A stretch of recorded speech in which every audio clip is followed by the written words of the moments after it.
I loved Mortal Kombat. It used to be my favorite franchise ever. I was first introduced to it at a very young age. I was probably 5 or so when I first played Mortal Kombat Armageddon, which was also my introduction to the franchise. I used to like the franchise till the NRS era. I liked Mortal Kombat 9 a lot, but as I grew older I realized all the NetherRealm games kind of suck. But that is something I will talk about some other time. The Mortal Kombat fan base is pretty split. Most of it nowadays is filled with casuals who have only gotten into the franchise due to the new games with their new guest characters and all that. Some are hardcore fans that never left, and some are people who left during the 3D era and then returned with MK9. Of course, there's nothing wrong with being someone who has only played the new games, but the games have just been getting worse, and it got me reminiscing about the older games.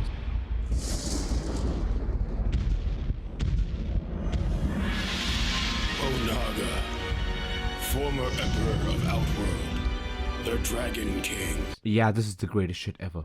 The 3D era of Mortal Kombat is my favorite era. I don't even know where to start, so let me start with the most divisive thing about this era, the gameplay.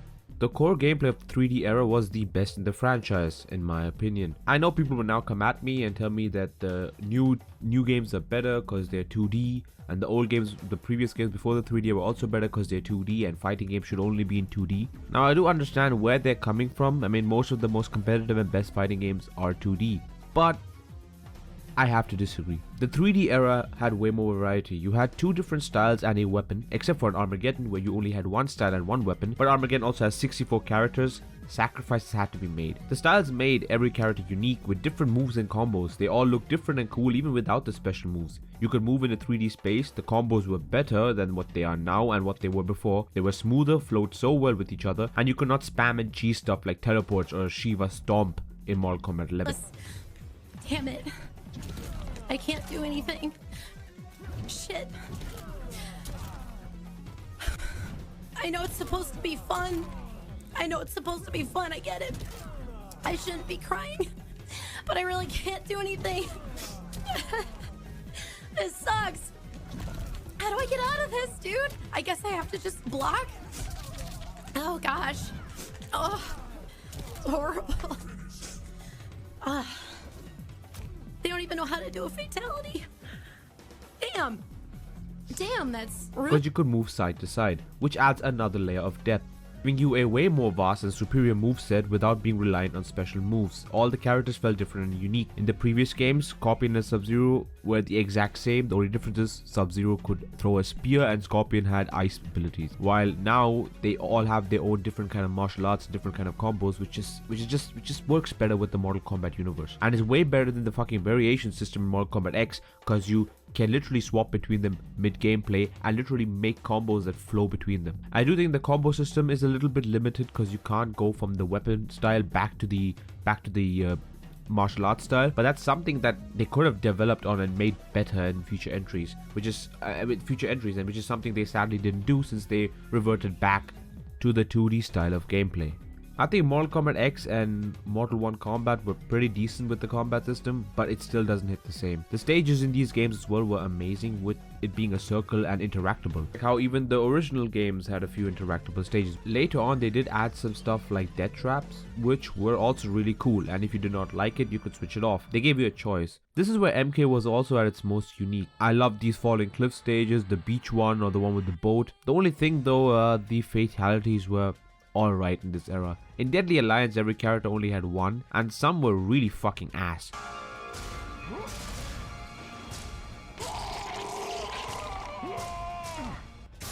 Quan Chi wins. Fatality. While Deception did have two and even had the Harakiri, which is such a cool mechanic and I would love for it to return. And then Armageddon had the whole creative fatality thing, which, let's be honest, sucked ass. This is one of the few things where the modern games did a lot better. The amount of content in these games were fucking awesome. First off, the crypt to get unlockable costumes, concept art, etc. to game modes like Motor Combat, Chess Combat, or even this Tetris kind of thing that were insanely fun and cool. Unlockable characters and alternate costumes. Even the stuff like creating your own profiles with codes was really cool. Now I know it'll never come back, but it was pretty cool. Remember when you could like unlock characters in a fighting game? Now it's just DLC. Good times. They even had stuff like cooking with Scorpion and shit, which is still hilarious. This week on Cooking with Scorpion, learn about chopping, tenderizing, chopping, cake decorating, and chopping. You could even unlock older games, some of them. If I'm not mistaken, you could play Ultimate Mortal Kombat 3 in MK Armageddon. They don't do stuff like this anymore. You get coins for everything, which can be used to unlock stuff in the crypt, which is something the new games do as well, but only till Mortal Kombat 11. For some reason, there is no crypt in Mortal 1 Kombat. But instead of earning it normally, you gotta pay for it. Or if you want to earn it normally, you gotta grind years of your life in a not so fun combat system. At least in my eyes. And you can't forget these sick ass intros these games had. They were so fucking cool and told you exactly what the premise is about. These games are also where most of the character designs peaked, since they didn't have to follow the same color palette thing, which like most of the ninjas had and stuff like that. They all had unique and cool designs. And most of the 3D era characters, except for these bums, were fucking amazing. The design in these games, man, the best. Sub-Zero in Mortal Kombat Deception, Raiden in all the 3 games, Melina in Mortal Kombat Deception, Ermac, goddamn, Smoke, Noob, Reptile, who actually looks like a lizard now. I can go on. The new additions were all unique and cool and fit the whole darker aesthetic of this era. And that was what they were going for, and they nailed it, unlike Mortal Kombat X, where they just made the game dark, where you literally can't see anything. They made it colorful and still made it work with the aesthetic. They also didn't take itself so seriously, so you had some funny moments in there. And don't get me started on the music of these games. They go so hard. They're the best stage themes, they're the best character select themes, everything. Mortal Kombat Deception got the best character select theme of all time. Don't at me. It's right here, I got it. Okay. Now!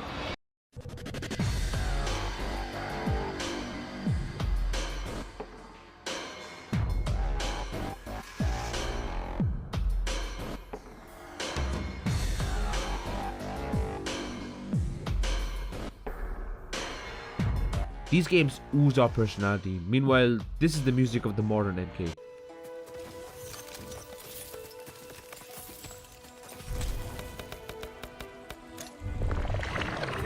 Noob Saibot. I mean, it's alright, but not even close to how good it was. This is also truly where the Mortal Kombat story peaked. Every single character in these games were involved in some way, unlike the previous games. They had a set of characters who were the main dudes and then the rest. These games said everyone has a role to play, and the whole saga was set up in the first game. They had a plan and idea in Deadly Alliance and gave us setups to both Deception and Armageddon. Hell, the end of Deadly Alliance literally eases to the start of Deception. Everything felt so perfectly intertwined and they knew exactly what they were doing. Unlike Mortal 1 Kombat. And these games had some insanely ballsy moves, with the most iconic one being the fact that they killed off the main character Liu Kang and even the main villain Shao Kahn in Deadly Alliance. It was later revealed that Shao Kahn did not die, it was a doppelganger and stuff like that. And you know what, it makes sense, since Shao Kahn is fucking smart, not like he is in the modern games. But Liu Kang dies in Deadly Alliance. We see it in the intro of the game, and he's not even playable in the game. He does return later as a dead corpse, and this looks fucking awesome, it looks fucking sick. Anyone who disagrees is a fucking idiot. Okay, I don't think anyone disagrees anyway, because it's fucking awesome. Okay, dead Liu Kang was the best shit ever, and this shit scared me as a kid in Armageddon when he came up. Fucking hell, this is so fucking peak. Was it the equivalent of killing off Ryu in Street Fighter? This is killing off the main character is something so unexpected and something they would have never done. And Mortal Kombat just did it. And this just shows Midway had balls to do it. This era also had some amazing ideas like the Deadly Alliance and the Dragon King, the true ruler of Outworld, and even Blaze, who was first introduced in Mortal Kombat 2 as a background character, and he becomes one of the most important characters later on in these games. These games really flushed out the lore and gave us some of the best stuff ever in the whole franchise. The stuff about the One Being, the Kami Dogu, and everything, introducing the Order and Chaos Realm with some amazing characters in there as well. Each character was distinct and cool and did not follow a baseline. All the best parts of the Mortal Kombat lore and characters come in the 3D era. Onaga, Frost, Bo' Rai Cho, all 3D characters, they were all pretty decently written. And even the 2D characters got a lot of time to shine here. This is literally where a lot of them became like really fucking badass. Stuff like Scorpion becoming the Elder Gods champion and stuff like that. And all of Scorpion's character arc from the original game up until Armageddon was elite writing. It's one of the most coolest and best stories ever. And Mortal Kombat will just never reach these heights. Okay, it's just sad. Characters like most of the 3D characters as well were well written and had interesting concept, except for maybe this guy, but in of itself it's still great, especially Shujinko, the best protagonist in fighting game history. Okay, I don't care. I fucking love this guy. Okay, everyone loves Shujinko. If you don't love Shujinko, you're a weirdo. Okay, I'm just saying that. If you don't love Shujinko, you're a weirdo. Okay? People are mad about his naivety, but you would be exactly the same if you were in his position, okay? We all fucking love Shujinko. This era also developed all of the arcade characters. Like before I mentioned with Scorpion, all of them grew and became better in these games. We see some of the other races like the Oni of the Netherrealm, like Draman and Moloch. We learn about the new realms, the vampires with Nitara, who was trying to restore her and get her realm back, which also leads into Deception's events. Now we got characters like Havoc and Hotaru, who were the extremes of the Order and Chaos realm. Like I mentioned before, these games introduced the Order and Chaos realm. They introduced even more realms, introduced even more lore. The way Onaga literally resurrected in Reptile's body, which we see the event happening in Deadly Alliance, which is so fucking cool. He's also the best boss in the franchise. And then Doc Raiden was so fucking cool. It was basically like an extremist version of Raiden. And then we got, in general, like most of the writing and stories in the 3D era was truly where Mortal Kombat peaked. It's something the NetherRealm studios have not even touched. The NetherRealm games nowadays are full of plot holes, retcons, and complete garbage, and some of the worst written pieces of media ever, and a complete disrespect to my favorite franchise ever. Now I know there are people who defend it and talk about it and love it. I just don't care about it. I just don't like the NetherRealm studios direction of the Mortal Kombat franchise. The story, writing, whatever, all the time travel nonsense. I want us to go back to realms. Remember when it used to be about wars between realms? That's what Mortal Kombat was about. Not fucking time travel and whatever. The fact that Havoc was introduced in Mortal 1 Kombat so many years later fucking pissed me off. Where's Hotaru? Where's the Order Realm? Where's all this? Where's the conflict between the Order Realm and the Chaos Realm? Where's all that stuff? So much potential. A lot of these characters, some of these characters are even half-baked, which could be just you could, like, Who's How or whatever his name is, I can't pronounce it. They could have just, I don't know, taken that concept and made a better character out of it instead of just making him a joke. I mean, everyone hates on him anyway. Just make him a good character. It's not that hard. They all have concepts and designs that you can, like, literally make infinite amount of possibilities. Characters like Mavado and stuff, which are literally, their characters literally untapped potential that could be used nowadays, but NetherRealm just doesn't do anything. They're busy jerking off Mortal Kombat 1 to 3. I mean, it's literally, it's always Mortal Kombat 1, 2, and 3. It's always Mortal Kombat 1, 2, and 3. Mortal 1 Kombat was supposed to be the 3D representation, and we got Nitara voiced by fucking Megan Fox, who sucks ass. If you need. Serena's right. Because of Quan Chi's magic, my realm's people are no longer poisoned by sunlight. We've finally escaped the shadows. That blade's enchant. We can't help what we are. That we feed on blood doesn't make us evil.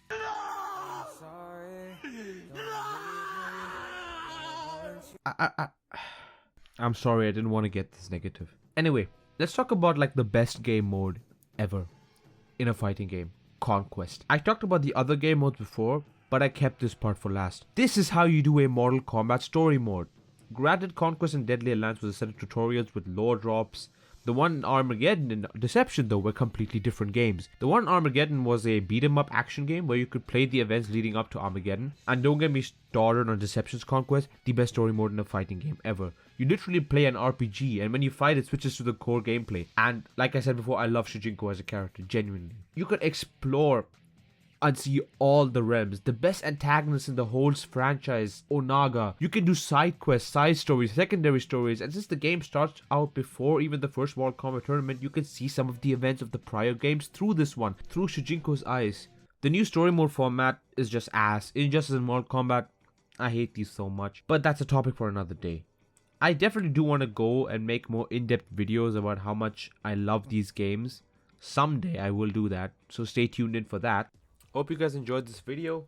I'm a little bit sick, which is probably why my voice sounds a little weird in this video, but I had to record it. My Rayman 3 video will hopefully be the next one I upload. I actually wanted this one to be the Rayman 3 video, like this week's video, but since I have not been feeling well and I've just been a bit stressed and a bit lazy, I have not completed it yet, and I really want that video to be really good. If you enjoyed the video, press a like. If you didn't, dislike. What do you guys think? If you guys liked or disliked the 3D era, put it down in the comments. Let's start a discussion. Let's talk about it, because there's a lot to talk about. Mortal Kombat is a big franchise, and yeah, I'll see you guys next time.